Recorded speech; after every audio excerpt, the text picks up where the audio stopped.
ਸੋ ਸੋਚ ਦੇ ਸਫ਼ਰ ਦੇ ਨਾਲ ਡਾਕਟਰ ਰਫੀਕ ਤੁਹਾਡੀ ਖਿਦਮਤ 'ਚ ਹਾਜ਼ਰ ਹੈ। ਤੇ ਦੋਸਤੋ, ਅੱਜ ਮੈਂ ਗੱਲ ਕਰਾਂਗਾ ਇੱਕ ਬਿਹੇਵੀਅਰ ਤੇ ਜਿਹੜਾ ਬਹੁਤ ਕਾਮਨ ਹੈ, ਔਰ ਉਹ ਬਿਹੇਵੀਅਰ ਹੈ ਸਭ ਨੂੰ ਖੁਸ਼ ਕਰਨ ਦੀ ਆਦਤ, ਜਾਂ ਇਹਨੂੰ ਪੀਪਲ ਪਲੀਜ਼ਿੰਗ ਬਿਹੇਵੀਅਰ ਵੀ ਕਹਿੰਦੇ ਨੇ, ਖੁਸ਼ਾਮਦੀ ਬਿਹੇਵੀਅਰ ਵੀ ਕਹਿੰਦੇ ਨੇ।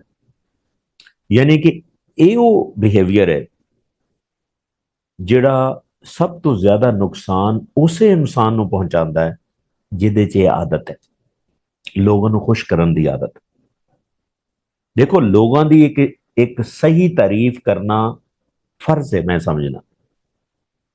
ਲੇਕਿਨ ਅਗਰ ਤੁਸੀਂ ਹਰ ਵਕਤ ਸਿਰਫ ਇਹੀ ਕੋਸ਼ਿਸ਼ ਕਰਦੇ ਜੇ ਕਿ ਮੈਂ ਇਸ ਇਨਸਾਨ ਨੂੰ ਕਿਵੇਂ ਖੁਸ਼ ਕਰਨਾ, ਤੇ ਇਹ ਬਿਹੇਵੀਅਰ ਅੱਛਾ ਨਹੀਂ ਹੈ। ਇਹ ਕੋਈ ਮਿਹਰਬਾਨੀ ਵਾਲਾ ਬਿਹੇਵੀਅਰ ਨਹੀਂ ਹੈ, ਬਲਕਿ ਤੁਹਾਡੇ 'ਚ ਐਂਗਜ਼ਾਇਟੀ, ਤੁਹਾਡੇ 'ਚ ਬੇਚੈਨੀ ਕ੍ਰੀਏਟ ਕਰੇਗਾ। ਇਹ ਸ਼ੁਰੂ ਕਿਵੇਂ ਹੁੰਦਾ, ਮੈਂ ਇਹਦੇ ਪਿੱਛੇ ਸਾਈਕੋਲੋਜੀ ਦੱਸਣਾ।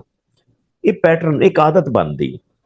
ਯਾਨੀ ਕਿ ਸ਼ੁਰੂ ਸ਼ੁਰੂ 'ਚ ਅਗਰ ਤੁਹਾਡੇ 'ਚ ਬਿਹੇਵੀਅਰ ਨਹੀਂ ਹੈ, ਤੁਸੀਂ ਕਿਸੇ ਦੀ ਐਵੇਂ ਇੱਕ ਵਾਰੀ ਤਾਰੀਫ ਕਰ ਦਿੱਤੀ, ਉਸ ਬੰਦੇ ਨੇ ਤੁਹਾਨੂੰ ਕੋਈ ਚੀਜ਼ ਦੇ ਦਿੱਤੀ, ਬਦਲੇ 'ਚ ਤੁਹਾਡੀ ਤਾਰੀਫ ਕਰ ਦਿੱਤੀ, ਤੁਹਾਨੂੰ ਅੱਛਾ ਲੱਗਿਆ, ਜਾਂ ਤੁਹਾਨੂੰ ਕਿਤੇ ਉਹਨੇ ਪ੍ਰੋਟੈਕਟ ਕਰ ਦਿੱਤਾ, ਉਹ ਤੁਹਾਡਾ ਦਿਮਾਗ ਸਿੱਖ ਜਾਂਦਾ। ਕਿਉਂ? ਜਦੋਂ ਵਾਪਸੀ ਤੋਂ ਉਹਨੇ ਤੁਹਾਡੀ ਤਾਰੀਫ ਕੀਤੀ ਜਾਂ ਕੋਈ ਚੀਜ਼ ਦੇ ਦਿੱਤੀ, ਤੁਹਾਨੂੰ ਖੁਸ਼ੀ ਹੁੰਦੀ ਹੈ, ਉਹ ਤੁਹਾਡੇ ਦਿਮਾਗ ਦੇ ਵਿੱਚ ਡੋਪਾਮਾਈਨ ਰਿਲੀਜ਼ ਹੁੰਦਾ, ਤੁਹਾਨੂੰ ਅੱਛਾ ਲੱਗਦਾ। ਉਹ ਫਿਰ ਆਹਿਸਤਾ ਆਹਿਸਤਾ ਤੁਹਾਡਾ ਦਿਮਾਗ ਸਿੱਖ ਜਾਂਦਾ ਹੈ ਕਿ ਬਈ ਕਿਸੇ ਦੀ ਤਾਰੀਫ ਕਰਨ ਨਾਲ ਤੁਹਾਡਾ ਕੁਝ ਭਲਾ ਹੋ ਜਾਂਦਾ, ਤੁਹਾਨੂੰ ਪ੍ਰੋਟੈਕਸ਼ਨ ਮਿਲ ਜਾਂਦੀ, ਕਿਸੇ ਨਾ ਕਿਸੇ ਤਰ੍ਹਾਂ ਤੁਹਾਨੂੰ ਫੇਵਰ ਮਿਲ ਜਾਂਦੀ ਹੈ, ਤੇ ਦਿਮਾਗ ਦੇ ਜ਼ਿਹਨ 'ਚ ਇੱਕ ਪੈਟਰਨ ਬਣਨਾ ਸ਼ੁਰੂ ਹੋ ਜਾਂਦਾ, ਔਰ ਤੁਹਾਡੀ ਆਦਤ ਫਿਰ ਬਣ ਜਾਂਦੀ। ਕਿਹੜੀ? ਲੋਕਾਂ ਨੂੰ ਖੁਸ਼ ਕਰਨ ਦੀ ਆਦਤ। ਫਿਰ ਕੀ ਹੁੰਦਾ, ਤੁਸੀਂ ਹਰ ਵਕਤ ਇਹ ਮੌਕਾ ਲੱਭ ਰਹੇ ਹੁੰਦੇ ਜੇ ਮੈਂ ਉਸ ਬੰਦੇ ਨੂੰ ਖੁਸ਼ ਕਿਵੇਂ ਕਰਾਂ।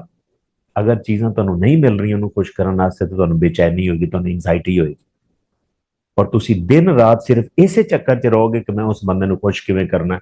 ਤੇ ਮੈਨੂੰ ਇੱਥੇ ਦੱਸੋ, ਤੁਹਾਡੀ ਆਪਣੀ ਤਰੱਕੀ ਕਿੱਥੇ ਜਾਏਗੀ? ਤੁਸੀਂ ਮਿਹਨਤ ਕੀ ਕਰੋਗੇ? ਕਿਉਂਕਿ ਤੁਹਾਡਾ ਦਿਮਾਗ ਦਾ ਸਾਰਾ ਫੋਕਸ ਹੀ ਕਿਸੇ ਨੂੰ ਖੁਸ਼ ਕਰਨ ਵਾਸਤੇ।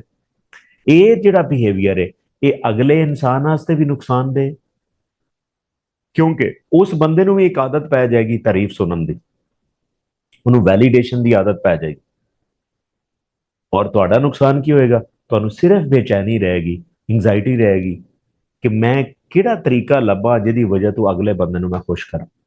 ਲਿਹਾਜ਼ਾ ਹਮੇਸ਼ਾ ਯਾਦ ਰੱਖਿਆ ਜੇ ਕਿ ਇਹ ਕਿਸੇ ਨੂੰ ਖੁਸ਼ ਕਰਨ ਦੀ ਜਿਹੜੀ ਆਦਤ ਹੈ ਨਾ, ਇਹ ਸਿਰਫ ਛੋਟੀ ਮੋਟੀ ਆਦਤ ਨਹੀਂ, ਇਹ ਤੁਹਾਡੇ ਵਾਸਤੇ ਐਂਗਜ਼ਾਇਟੀ ਕ੍ਰੀਏਟ ਕਰਦੀ, ਔਰ ਜਿਹੜੀ ਤੁਹਾਡੀ ਤਰੱਕੀ ਦੀ ਤਬਾਹੀ ਇਹਦੇ ਨਾਲ ਅਟੈਚ।